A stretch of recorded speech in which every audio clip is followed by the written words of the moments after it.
कि MSP guarantee कानून वो किसान को अगर मिल जाए तो व्यापारी उसके कम पर खरीद नहीं करेगा। फिर ये C2+50 वाला जो फार्मूला है, स्वामीनाथन कमेटी की एक रिपोर्ट है, उसको लागू कर दें। सरकारों को योजना चलानी पड़ेगी कि किसान कैसे बचे, उनको रोजगार कैसे दें, ये योजनाएं चलानी पड़ेगी। लेकिन सरकारों की योजना है कि इनकी ज़मीन कैसे छीनी जाए, देश में कैसे किसान गरीब हों, कैसे बेरोजगारी बढ़े, और हम स्मॉल जो इंडस्ट्रीज लगेगी उसके लिए लेबर तैयार करें। अपने खेत छोड़ रहा है, अपना गांव छोड़ रहा है और वो नौकरी की तलाश में बड़े शहर में चला जाता है, उसको लाभकारी मूल्य चाहिए। ये बहुत बढ़िया ज़मीन यहाँ की है, गर्मी में भी यहाँ पे जो धान की पैदावार है वो खड़ी हुई है, 2 फसल यहाँ पर होती है, 2 फसली ज़मीन है, लेकिन उसके बाद में भी हालात ख़राब है। नमस्कार, आमर टीवी को समस्त स्वागत।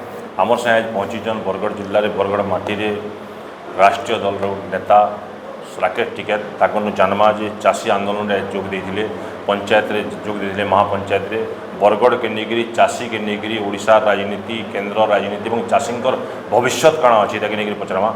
आपको हमारा टीवी में स्वागत है। स्वागत है जी, स्वागत। आप आज बरगढ़ में योगदान करें महापंचायत में, क्या बोलोगे चाषी के बारे में? देखो, चाषी के बारे में यहाँ लगाओ या पूरे देश भर में लगाओ, सबसे बड़ा सवाल है कि फसलों की कीमतें नहीं मिलती, फसलें सस्ते रेट पे बिकती है और जो खर्चा है, लागत है, वो ज़्यादा है। तो इसीलिए जो चाषी है वो डाउन जा रहा है, अपने खेत छोड़ रहा है, अपना गांव छोड़ रहा है और वो नौकरी की तलाश में बड़े शहर में चला जाता है। उसको लाभकारी मूल्य चाहिए। ये बहुत बढ़िया ज़मीन यहाँ की है, गर्मी में भी यहाँ पे जो धान की पैदावार है वो खड़ी हुई है, 2 फसल यहाँ पर होती है, 2 फसली ज़मीन है, लेकिन उसके बाद में भी हालात ख़राब है। बार बार जो दिल्ली में आंदोलन हुआ और उसमें एक बड़ी डिमांड ये रही कि एमएसपी गारंटी कानून वो किसान को अगर मिल जाए तो व्यापारी उसके कम पर खरीद नहीं करेगा। फिर C2+50 वाला जो फार्मूला है, स्वामीनाथन कमेटी की एक रिपोर्ट है, उसको लागू कर दें। सरकारों को योजना चलानी पड़ेगी कि किसान कैसे बचे, उनको रोजगार कैसे दें, ये योजनाएं चलानी पड़ेगी। लेकिन सरकारों की योजना है कि इनकी ज़मीन कैसे छीनी जाए, देश में कैसे किसान गरीब हों, कैसे बेरोजगारी बढ़े, और हम स्मॉल जो इंडस्ट्रीज लगेगी उसके लिए लेबर तैयार करें। तो सरकार की पॉलिसी है लेबर बनाने की और हमारी पॉलिसी है किसान बचाने की। इस बार जो चुनाव हुआ उड़ीसा में 2024 में, किसानों को 800 रुपया इनपुट दिया जाए, किसानों ने वोट दिया, बहु मात्रा में उड़ीसा में बीजेपी को लाया। तो ये तो बहका दिया ना यहाँ के किसान। तो किसान खुश हैं? आप लोग मिले बहुत किसानों से? नहीं, कहाँ खुश है, किसका जा रहा है? अब खरीद कर लो, स्मार्ट मीटर लगने तो शुरू हुए, स्मार्ट मीटर 800 रुपया तो मिला ना। 800 रुपया मिला है, उससे क्या लग रहा हूँ? 800 रुपये वोट दे दिया, अभी आने वाले टाइम पर देखिए जो सरकारें पहले थी वो चली गई है। अब सरकार एक किस्म से धीरे धीरे कब्जा हो गया। तो ये है कि किसान ने उनको वोट दिया है। अब स्मार्ट मीटर तो उन्होंने घोषणा पत्र में कहा था कि हम लगाएंगे, लेकिन स्मार्ट मीटर घर घर लगने लग रहे हैं। अगर प्राइवेट कंपनी को देखना है तो आप आगरे में जाओ, वहाँ पर टोरेंटो नाम की एक कंपनी है, उसने किसान की जो खेत है उसको प्राइवेट ले रखा है और एक का किसान पे बकाया 30 और 40 लाख रुपया बकाया है। किसान जब अपनी ज़मीन बेचेगा या करेगा तो कर्जे में उसकी ज़मीन जाएगी। बहुत बड़ा हालात, बुरी स्थिति है प्राइवेट उसके। ये जो 800 रुपये मिला है इस बार किसानों को, उड़ीसा के चाषी लोग को, हम लोग भी पूछ रहे हैं, तो लोग वोट दिए थे। इस यहाँ की जो सरकार है किसानों के वोट से सरकार बनी है। आप उनको फसलों की कीमतें दे दो, जो फसल वे कम रेट में बेचते हैं वो अगर पूरी कीमत मिल जाए तो 800 रुपये की जरूरत। कितनी कीमत होनी चाहिए फसल की? देखो, फसल तो अभी तो आप एमएसपी गारंटी कानून और स्वामीनाथन कमेटी की रिपोर्ट दे दो। C2+50 वाला फार्मूला जिस उद्देश्य से इनकी सरकारें आई थी दिल्ली में, इन्होंने कहा था कि हम स्वामीनाथन कमेटी की रिपोर्ट को लागू करेंगे, C2+50 वाला फार्मूला लागू करेंगे। अभी तो वो दे दो। MSP 15 गारंटी साल हो गए कानून सरकार आए। सरकार आगे 15 साल हो गए। ये ऐसे ही 800 रुपये में, कहीं 200 रुपये में, कहीं दिल्ली में सिलेंडर में ऐसे ही उलझाते रहेंगे, दे दुआओंगे कुछ नहीं।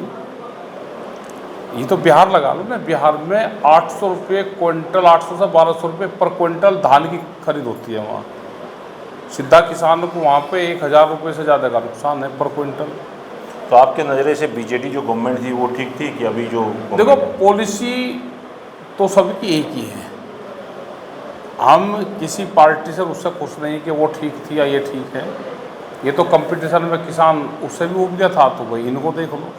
हैं तो सब एक ही, पॉलिसियाँ बढ़नी चाहिए। मूवमेंट होंगे, सरकारें बातचीत करें, लोग अब जागरूक हो गए हैं। तो आने वाले टाइम पर देखो कोई ना कोई पॉलिसी बने। दिल्ली वाले आंदोलन से ये हुआ कि किसान अपनी बातें कहने लगे। अब सरकारें जहाँ पे भी चुनाव लड़ती है, पॉलिटिकल पार्टी, वो किसान का नाम लेने लगी। तो ये दिल्ली के आंदोलन से ये तो हुआ है। ये बरगढ़ भी बहुत बड़ा किसानों का आंदोलन का गढ़ है। बड़ा यहाँ आपका पहले लेवी में धान खरीदते थे सरकार, किसानों ने आंदोलन करने के बाद MSP और ये सब लागू किया। बहुत जोरदार आंदोलन, 2-2 दिन 3-3 दिन रास्ते में रख के आंदोलन कर रहे हैं। अभी लेकिन देखा जा रहा है कहीं ना कहीं किसानों लोग का थोड़ा आंदोलन थम गया है। नहीं, ऐसा नहीं है। विचार में किसानों का आंदोलन है। आप सड़क पर देखोगे, उस पर देखोगे तो वो ज़रूर थम गया होगा, क्योंकि आपने दिल्ली के आंदोलन देखे और लोगों की ये रहता है कि जो दिल्ली में आंदोलन चल रहा वही आंदोलन पूरे देश में परमानेंट चलता रहेगा। ये तो वैचारिक आंदोलन चल रहे हैं। अब जैसे मीटिंग हुई तो इस विचार से सब लोग जुड़े हुए हैं कि किसानों को नुकसान हो रहा है। उनको याद है कि हमारी फसलें ठीक रेट पर नहीं बिक रही, हमारी जो फसलों का नुकसान होता है उसका भाव वो मिलता नहीं, उसकी जब वो नुकसान होता है तो उसकी भरपाई फसल बीमा से नहीं होती। तो ये सब लोगों को पता है। आने वाले टाइम पे बड़े आंदोलन। यहाँ सबसे ज़्यादा धान की उपज है। हाँ, धान की, उड़ीसा की भातहंडी बोला जाता है इसको। धान की डबल फसल है। डबल फसल है। केनाल का हीराकुद अंचल है, हीराकुद का पानी आता है। तो किसानों के लिए अर्थनीति व्यवस्था भी यहाँ की जो है आज किसानों को लेके है।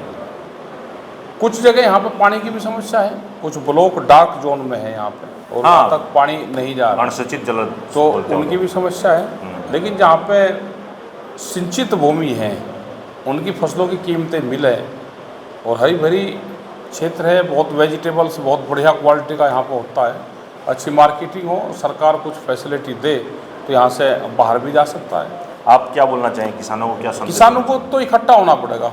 अगर ये इकट्ठा रहेंगे तो अपनी बात अपनी भाषा में सरकार तक कह देंगे। ये तो आज जो महापंचायत हुआ, आप कैसा लगा? नहीं, अच्छा लगा, क्योंकि आंदोलनकारी की धरती है तो आंदोलनकारी की धरती पर इतनी भीड़ तो होनी चाहिए।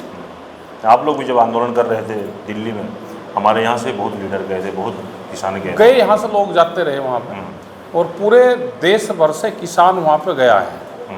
क्या तो अभी वो जो 3 काला कानून को लेकर आंदोलन कर रहे थे, अभी क्या स्थिति आ गया? अभी अलग अलग तरीके से वे उसको लेकर आना चाहते हैं। जैसे अभी इन्होंने एक ड्राफ्ट ले आए कि मंडी के बाहर खरीद हो सकती है, तो अभी धीरे धीरे इस तरह का ये लेकर आएंगे उन कानूनों को कि उस नाम से तो नहीं जाएंगे, लेकिन धीरे धीरे दूसरा कुछ ना कुछ रोल बना के लेकर जरूर आएंगे।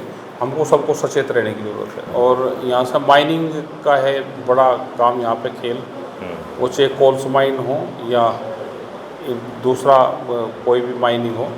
जंगल है जिस तरह से उजाड़े जा रहे हैं, यहाँ छत्तीसगढ़ लगता हुआ है।